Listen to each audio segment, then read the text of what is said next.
Hey, this is Greg, aka Crazy G with NECR New England Concert Reviews, and I am back once again. Guess what? My guest today is the founding member of this band and played with some legendary musicians. He now has come out with a solo CD, and it is called Walking in the Wild Land. At this time, I would like to introduce to you someone who I consider rock royalty, the sensational drummer for the original Yardbirds, Mr. Jim McCarty. Hello, and thanks for taking the time to speak with us here at NECR. How are you, sir? Thank you very much, Greg. That's quite a build-up.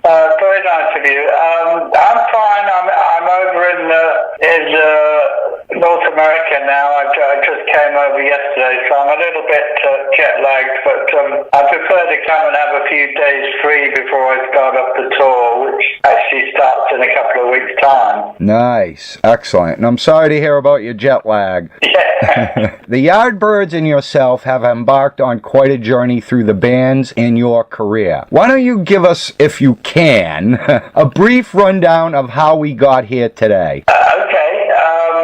Well, it was right back in '63 when it all kicked off. We were like a local group of lads from southwest London, the suburbs, and three of the guys went to art school. That was Keith, Chris, and actually Topham before Eric Clapton. And Eric Clapton also. They all went to Kingston Art School. And Paul Samuel Smith and myself, we went to like a high school, grammar school in Hampton, and we'd known each other for a long time. We played in little rock and roll groups and things, playing at the school dances and all that.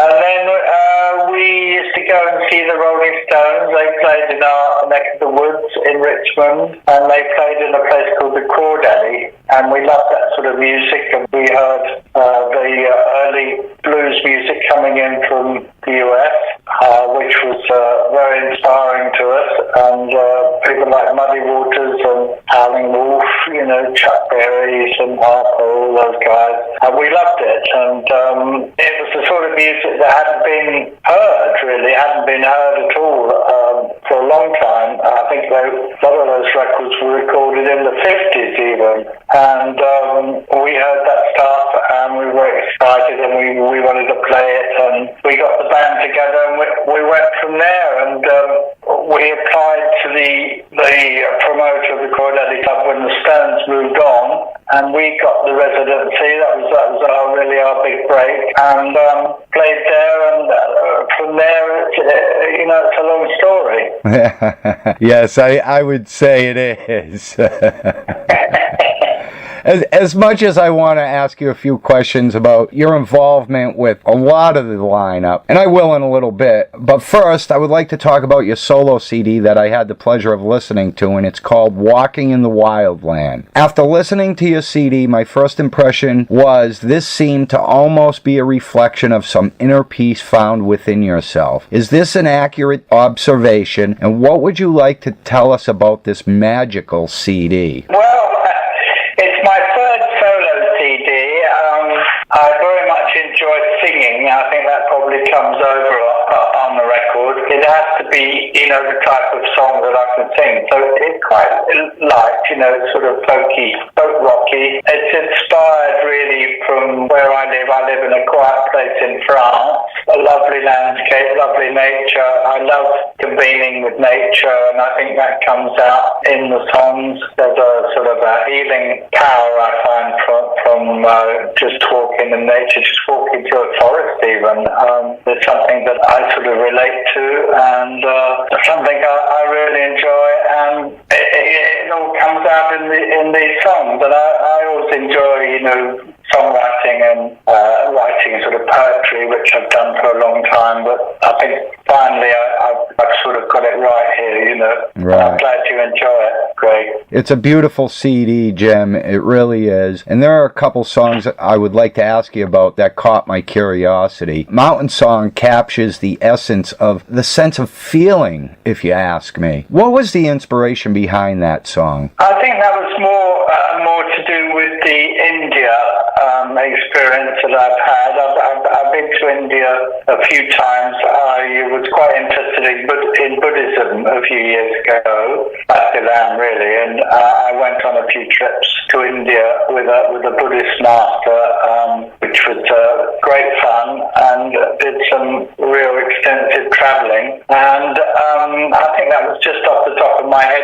some of the people that you meet, and some of the people, that you meet that would really look after you or care for you, and people you don't often meet in everyday life. And this comes out in the song. Those people that are there to help you, and they're there to share. They're not really thinking about their own egos or anything. It's just a magical thing, that they're helping you. You're so spot on with that. So Many Questions is another track that I enjoyed immensely. The lyrics hold true to the song itself, I believe. That's how I felt about it. Just curious, what was your mindset with this song from the beginning, and how did you put it together with that mindset? So Many Questions. I got a nice tune, and it sort of was very wistful. There are so many questions that are unanswered. There's so much we don't really know. Life is very mysterious where we go, and nobody really quite knows all the answers. And I think I was just putting that out there, that we're all a bit, not really lost, but we don't really, we're having to trust in order to get through life, trust in a lot of things. And I've been very lucky, the things I've trusted and have worked out. I've been through a lot of ups and downs, obviously, but I've had a great deal of help, and that would lead into another song, Charmed, where I feel I've been very lucky in being guided in the right way. That makes perfect sense to me. I can relate to it on so many levels. There are so many questions out there. You also have an autobiography that is coming out, or is out. I'm not sure. I should have asked you at first. I wasn't sure if it came out. I got a copy of it. I briefly scanned through it, and I have to say, incredible. First, I'd like to know... First, I'd like to know about the introduction from Jimmy Page. He nails it like you did with this autobiography. How has Jimmy's intuitive musical genius impacted you through it all? And would you agree with his intro? Not to put you on the spot, but I would like to know your thoughts on that. And lastly, is there anything you would like to say about Nobody Told Me that, you want to put out there? Well, Jimmy's always been sort of quite a close friend, and we had a good time together in the group.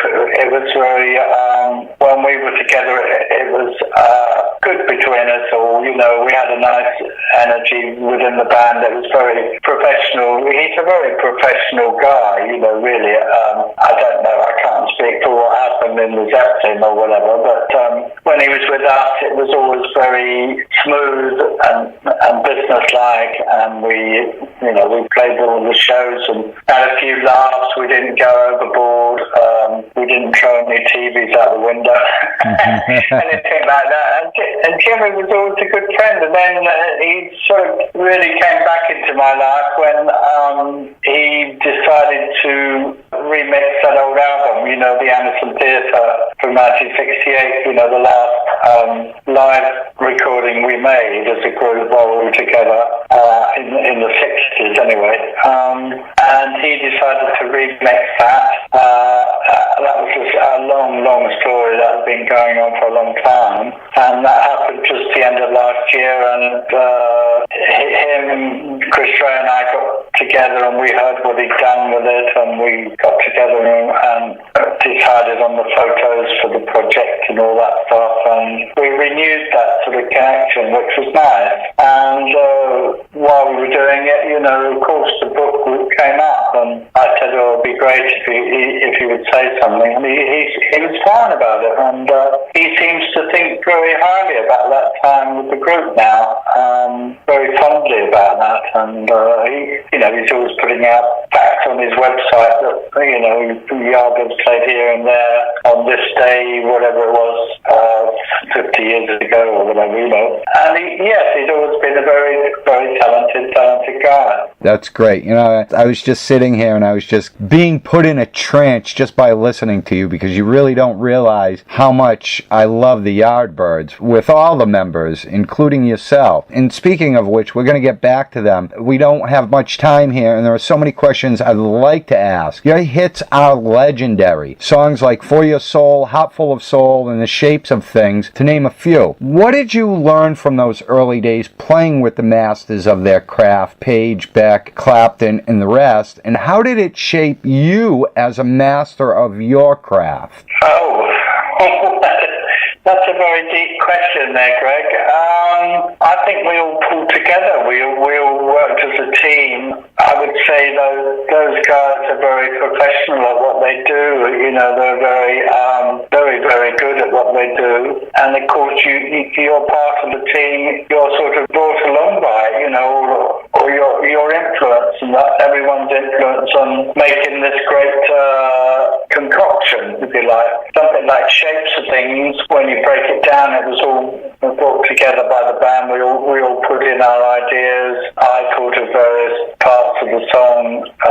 Paul Samuel-Smith, Keith, Jeff did a great solo, and we were all involved in it. And it was a great record that just happened. It was the sum of all the parts, you know, and it happened at the right time, in the right studio. And you know, I'm very proud of that song, that particular one. Yeah, they're all, I mean, you've done some amazing and fantastic work through all those years with everything. And, you know, I sing some of these songs every day in my head, just out of the blue, because I was so brought up on them. I got so used to them, I fell in love with them. The Yardbirds have a different lineup today, and it's pretty impressive as well, with lead guitarist Johnny A. and guitarist lead vocalist John Iden. Included in the current lineup are bassist Kenny Aronson, known for his work with Bob Dylan, Billy Idol, and others, and Mike Scavone on vocals and blues harp. How did you put the pieces together for this current lineup, and what would you like to say about these incredible and talented musicians?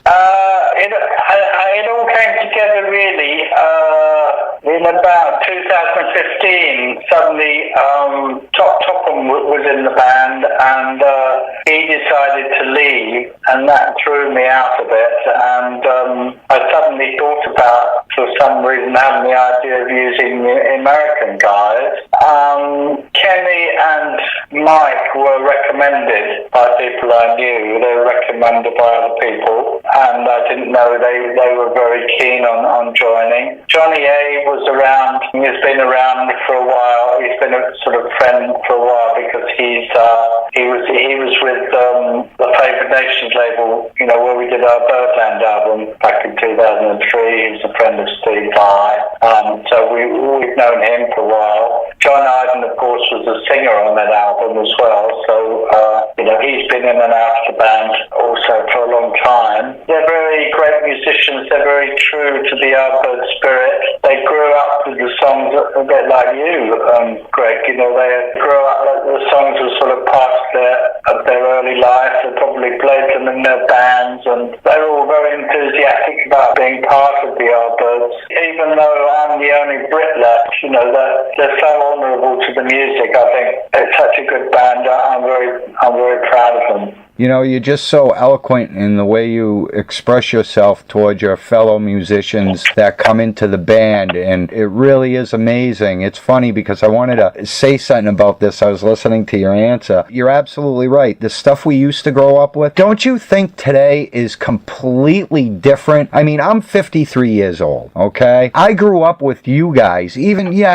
not when you first came out, but I was 8, 9, 10 years old when I started getting into music, probably the early, maybe late 69, early 70s. And the passion that was in music back then, all around, just not in one part of the globe, but it was everywhere. And today it's just, I don't know. Do you think something is missing from today's music? We always wanted to have a band that could play live, you know, to play really well live.